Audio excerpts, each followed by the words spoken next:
Welcome to the Slop Farm. Enjoy the video. In this video, I will compare Figma versus Buzzmod Demon Slayer figures.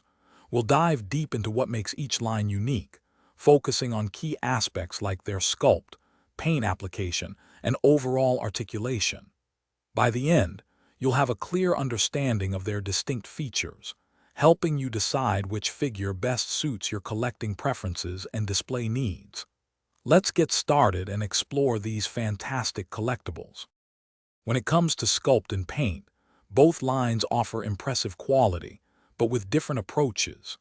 Figma figures often capture the anime's aesthetic with sharp lines and vibrant colors, making them instantly recognizable.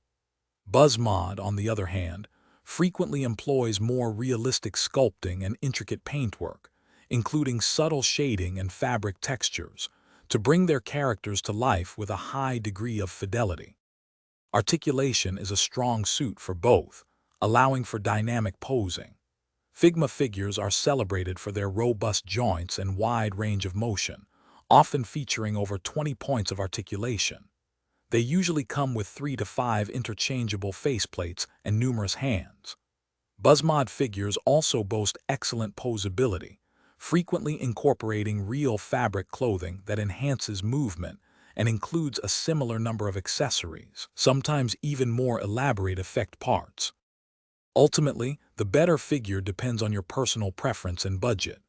Figma figures, usually priced between $70 and $100, offer excellent value with their consistent quality and wide character selection.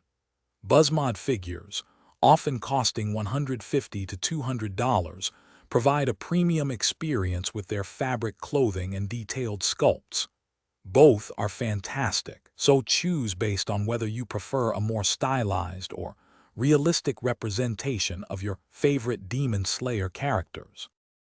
Thanks for watching. Consider subscribing if we helped you today.